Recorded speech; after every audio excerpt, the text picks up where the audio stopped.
Hello யூடி family எல்லாருக்கும் வணக்கம். இந்த வீடியோ ஒரு மார்னிங் எடுத்ததுங்க. காலையில் எழுந்தோடனே ரெஃப்ரெஷ் ஆகிட்டு டீ எல்லாம் போட்டு குடிச்சாச்சு. அடுத்தது பிரேக்ஃபாஸ்ட்டு லஞ்ச் எல்லாம் ரெடி பண்ணுறதுக்கு கிச்சனுக்கு வந்தாச்சுங்க. அன்றைக்கி சப்பாத்தி போட்டு கொடுத்துடலாம் ஸ்கூலுக்கு அப்படின்ட்டு நினச்சிருந்தேன்.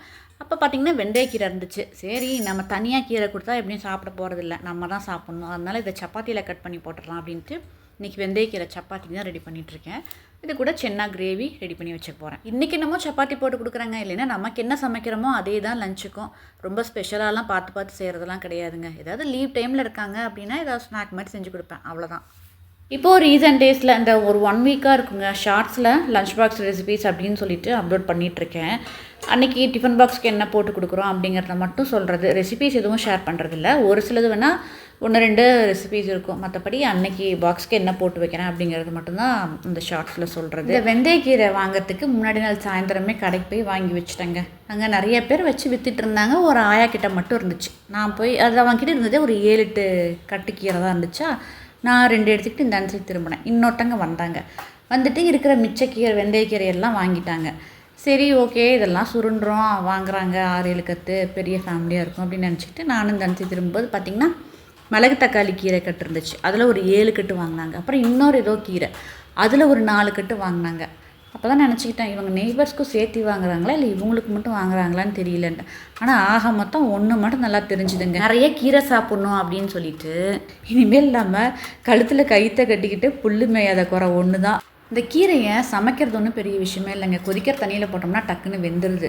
இந்த சுத்தம் பண்ணுறது இருக்குதே, ஓட்டத்தலை இருக்குதா, பழுப்பு தலை இருக்குதா, இல்லை புழு இல்லாமல் இருக்குதா, இத்தனையும் பார்த்துட்டு எல்லாத்தையும் ஒதுக்கி கடைசியில் எடுக்கும்போது கையளவு தலை தான். கீரை நிறையா இருந்தால் பொரியல், கம்மியாக இருந்தால் கடையல், எதையோ ஒன்று சொல்லி வாரத்தில் ஒரு நாளைக்கு சாப்பிட்றது.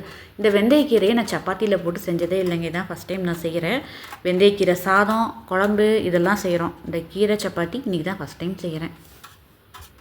1/4 கிலோ கோதுமை மாவுக்கு 1 கட்டு கீரையை பொடியாக கட் பண்ணி எடுத்துட்டேன். இதை பேனில் போட்டு 1 ஸ்பூன் எண்ணெய் ஊற்றி வதக்கிக்கிறேங்க. ரொம்ப வதக்கிட்டோம்னாக்கா இருக்கிற கீரையெல்லாம் காணாமல் போயிடும். அதனால் லைட்டாக ஒரு பரட்டணும்னா நல்லா வாசனை வரும். அதை ஆஃப் பண்ணிவிட்டு மாவோட சேர்த்து பிசைஞ்சிக்கலாம்.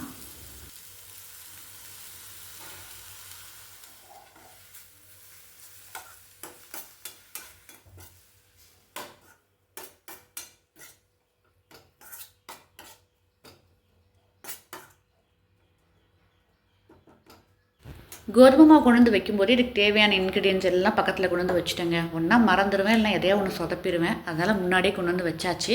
இந்த மாவுக்கு தேவையான இன்க்ரீடியன்ஸ்லாம் பார்த்திங்கன்னா, நம்ம கடலை மாவு இருந்தால் எடுத்துக்கோங்க, இல்லைனாக்க பொட்டுக்கடலை மாவு. 1/4 கிலோ மாவுக்கு ஒரு 3 டேபிள் ஸ்பூன் அளவுக்கு சேர்த்துனா போதும், அதுக்கு மேலே வேணாம். அப்போ தான் அந்த ஒரு சாஃப்டாக இருக்கும் சப்பாத்தி. அதுக்காக நான் இன்றைக்கி பொட்டுக்கடலை மாவு தான் எடுத்திருக்கேன். நைஸாக அரைச்ச பொட்டுக்கடலை மாவு இருந்துச்சு, அதை நான் எடுத்துக்கிறேன். மாவுக்கு தேவையான அளவுக்கு உப்பு, மிளகாய்த்தூள், மஞ்சள் தூள் கொஞ்சம் சேர்த்துக்கலாம். அப்புறம் சீரகம் ஒரு 5-6 சேர்த்துட்டு ஓமத்தை க்ரஷ் பண்ணி சேர்த்துட போகிறேன். இஞ்சி பூண்டு 1 டீஸ்பூனுக்கு நல்லா அதையும் க்ரஷ் பண்ணி வச்சுருக்கேன்.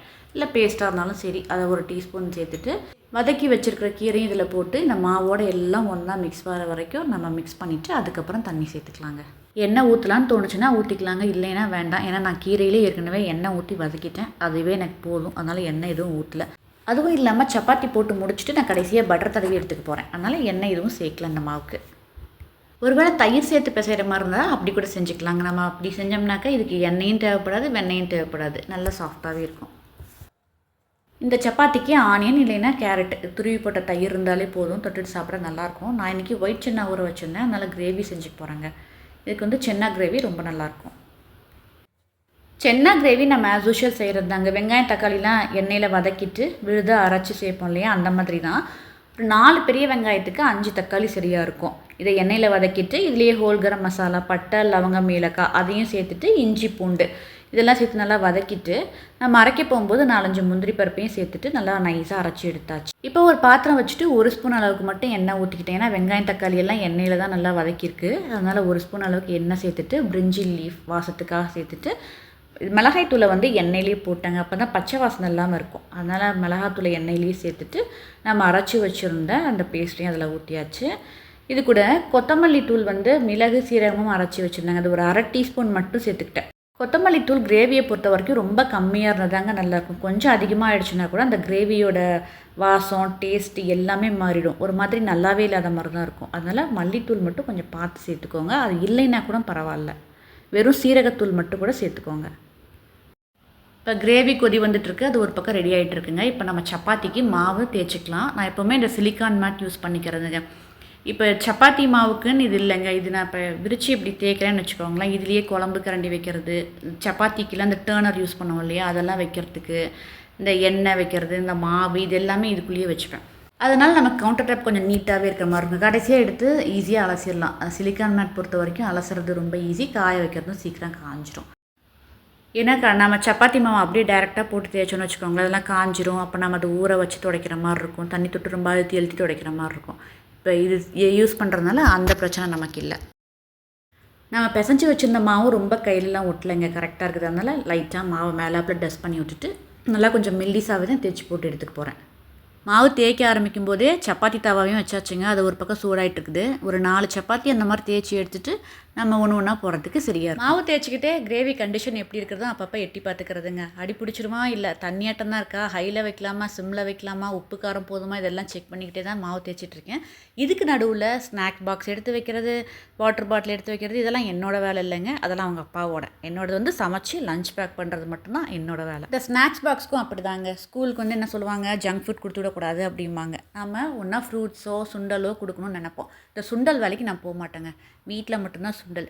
ஏன்னா அதை சாப்பிட்டு 1.5 மணி நேரத்தில் லஞ்சு சாப்பிட்ணும் அப்படின்னாக்கா எப்படி சாப்பிட முடியுங்க. அதனால் வந்து ஸ்கூலுக்கு ஃப்ரூட்ஸ் மட்டும்தான்.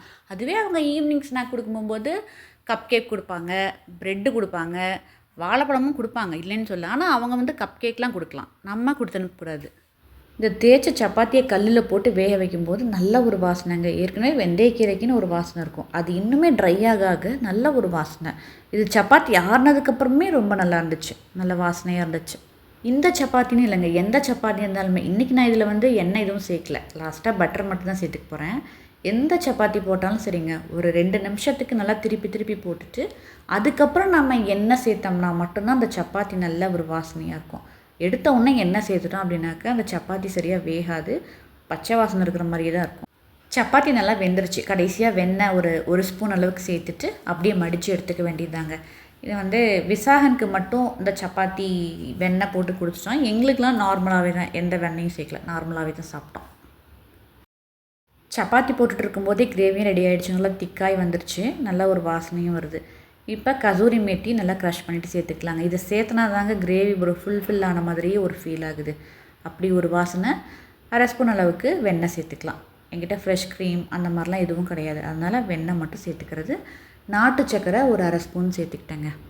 அவ்வளோதாங்க, கிரேவியும் சூப்பராக ரெடி ஆகிடுச்சு. நம்ம கிரேவியில் வந்து கடைசியாக என்ன பண்ணிக்கலாம்னா, பெரிய வெங்காயம் இருக்கு இல்லையா, அதை பொடியாக கட் பண்ணிவிட்டு, கொஞ்சமாக நிறையா இல்லை, பொடியாக கட் பண்ணிவிட்டு மேலாப்பில் தூவி விட்டோம்னா அது ஒரு டேஸ்ட் நல்லாயிருக்கும் சாப்பிடும்போது. ஏன்னா ஒரு சிலவங்களுக்கு வந்து கிரேவி வெறும் சும்மா க்ரீமியாக இருக்கிற மாதிரி இல்லாமல் கொஞ்சம் அங்கங்கே வெங்காயம் இருக்கிற மாதிரி இருந்தால் நல்லாயிருக்கும் அப்படின்னு நினைக்கிறவங்க அந்த மாதிரி பண்ணிக்கலாம், நல்லாயிருக்கும். இன்றைக்கி காலையில் தோசை ஊற்றி கேரட் துருவி போட்டு தோசை ஊற்றி கொடுத்தாச்சுங்க. மத்தியானத்துக்கு லஞ்சும் பேக் பண்ணியாச்சு, லஞ்சும் சாப்பிட்டுட்டு வந்தாச்சு, ஃப்ரெண்ட்ஸ்க்கும் ஷேர் பண்ணிவிட்டு சாப்பிட்டு வந்தாச்சு. அப்புறம் நைட்டுக்கு வந்து இதுவே கேட்குறாங்க, வெந்தயக்கீரை சப்பாத்தி சென்னா கிரேவி வேணும்ன்ட்டு. நான் சொல்லிட்டேன், காலையிலையும் சாப்பாடு, மத்தியானமும் சாப்பாடு சாப்பிடல, இப்போ நீ நைட்டுக்கு வந்து சாதம் சாப்பிட்டுக்கோன்னு சொன்னேன். சரி ஓகேன்னு சாப்பிட்டான். அப்புறம் அடுத்த நாள் காலையில் எழுந்துச்சு எனக்கு இதே மாதிரி வெந்தயக்கீரை சப்பாத்தியும் சென்னா கிரேவியும் வேணும்னு கேட்டான். அதெல்லாம் ஒன்றும் கிடையாது, இனிமேல் நான் எப்போ செய்கிறேனோ அப்போ நீ சாப்பிட்டுக்க அப்படின்னு சொல்லியாச்சு. இப்படி தாங்க அந்த கீரை சப்பாத்தி அவ்வளோ நல்லா இருந்துச்சு, ஏன்னா எனக்கே அவ்வளோ பிடிச்சிருந்தது, அதுதான் உண்மை. அவ்வளோதாங்க, இந்த வீடியோ நான் இதோட முடிச்சுக்கிறேன். இவ்வளோ நேரம் இந்த வீடியோ பொறுமையாக பார்த்தவங்க எல்லாருக்குமே ரொம்ப நன்றிங்க.